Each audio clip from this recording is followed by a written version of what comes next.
The most important thing in backhand is rhythm. What do we mean by rhythm? When you swing without the ball, you can apply force easily. But once you face the ball, you can't sync your power with the ball. Either you're too fast and the ball hits you, or you're too slow. You need to match your movement with the ball. Then you can apply force. Right now, your rhythm is off. The ball comes and you were already exerting force. You need to synchronize with the ball's movement. Only then will you get the best result. When I can borrow the ball's momentum, I don't even need to think about rhythm for my backhand. I just look for the contact point. A little push forward is enough. See? This kind of return has a consistent rhythm. We don't need to think about changing rhythm. Just add a bit of spin with your hand and push forward directly. But in real matches, rhythm won't stay the same. So, how should we adjust rhythm during a match? Use your backswing to adjust rhythm. There are two ways to do this. Watch carefully. When we watch professional matches, we often see pro players stop their backhand loop in front of their bodies. This is actually adjusting rhythm, getting ready for the next shot. After rallying for a few shots, you return a slow ball.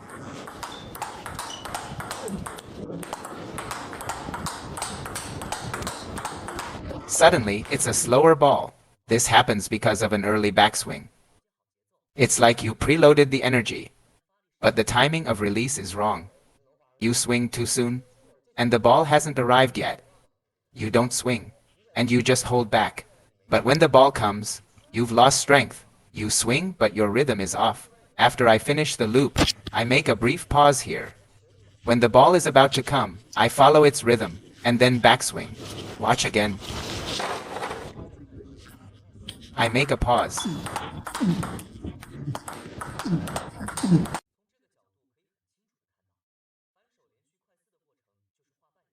Let's look at the slow motion. Before hitting the ball, watch the wrist.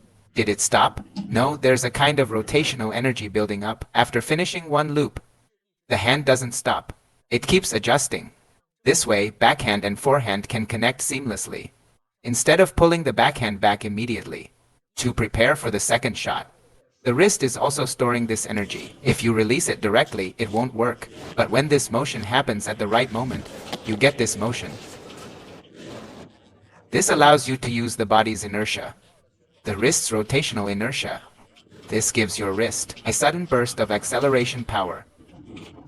This is adjusting rhythm. If you swing directly like this, do you think you can match the power? No, you can't. In a moment, I'll loop again, and you can watch closely. Even though the motion looks different, the principle is the same. Did you see that? Look at this backhand loop. There are many common points. So, to summarize, how many of you before looping are holding the energy and waiting for too long? You stop and then release the shot. That way, you can't apply full power. The principle is the same for both forehand and backhand loops, as well as backhand flicks. If your backswing is too early or too late, you must store the energy in your body. Wait for the ball. Take a look. Watch before I hit the ball. Am I just standing still here, waiting for the ball? Or am I adjusting my rhythm and position for each ball before looping? Adjusting both to make the loop.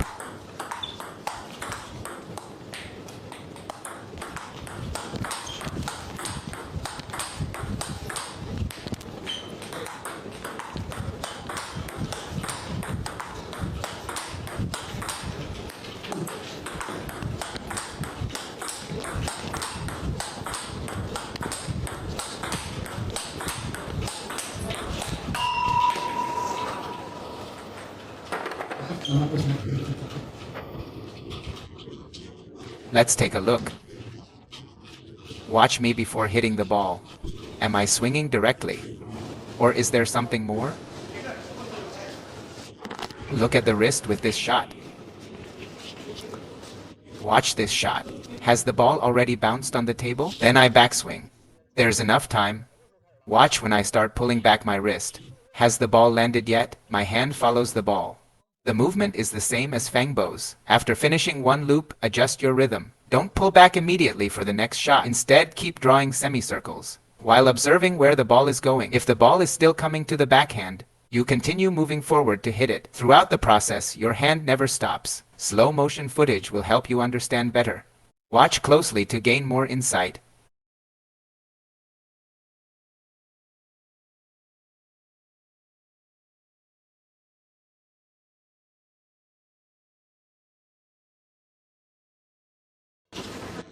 Take a look, watch. Also think about what I taught in the previous section. Try to absorb it. Let's watch again. Look at this curve. The arc, this trajectory. Now see if my wrist is stuck in place. Watch carefully. Isn't it constantly moving until the moment of contact? It's always in motion. And there's always a bit of whipping force. Did you see that? And did you notice a common point? Before we loop, the racket head is usually pointed toward the belly. Then it whips outward. And after that, you reel it back in. Watch, watch. It spins as it goes out. The body and wrist rotate together. You see, it's instantaneous. The rhythm is good. And the timing is right too. Did you notice that? Alright, that's good.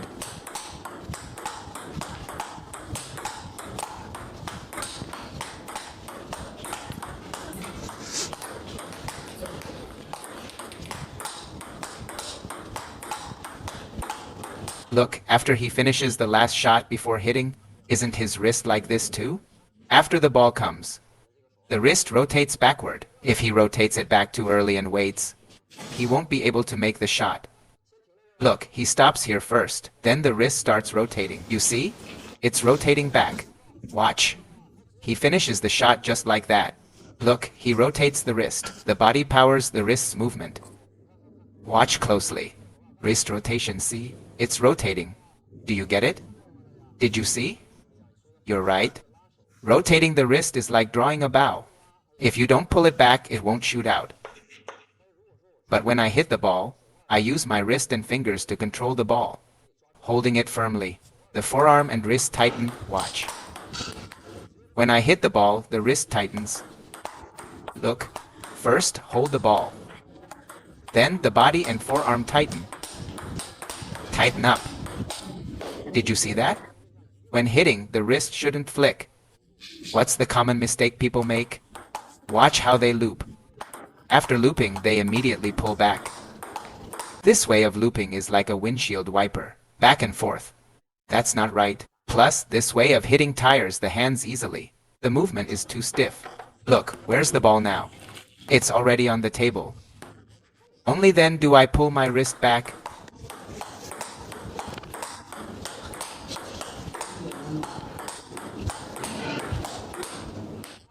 Can you see it clearly?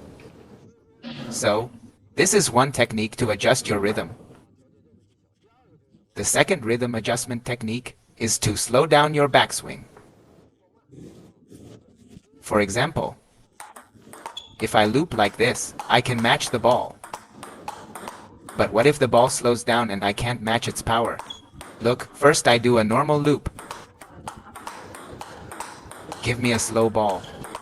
Look, slow down, slow down, slow down, slow down, slow down, slow down, slow down, slow down. Did you see that? You can slow down your backswing, bringing the ball closer to you. Then it arrives in front of your body. Now your rhythm matches the ball.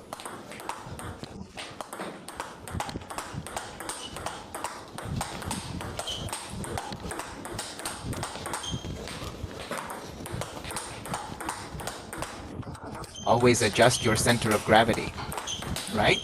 I'm not sure if everyone understands. Maybe I did it too fast, including when I put power into the loop. You can watch it again. Whether fast or slow, I always match the power. Watch me.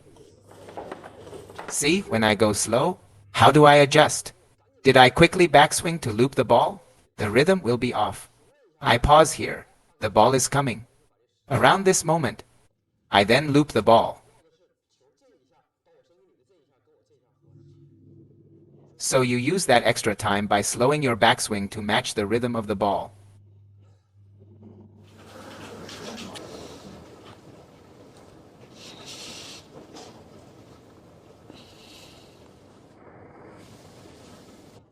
Notice the slight pause for adjustment.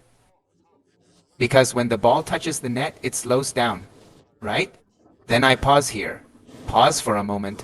Then, based on the ball's arc, position, and rhythm, I adjust again. By joining my membership, you can watch more than 10 videos in advance and access 30 professional tutorial videos by Fangbo. These videos cover everything from beginner basics to advanced techniques, because it's possible for him to push it to your forehand area, ensuring you'll find the skills you need. The cost ranges from $1 to $3, depending on your region. Thank you all for your support.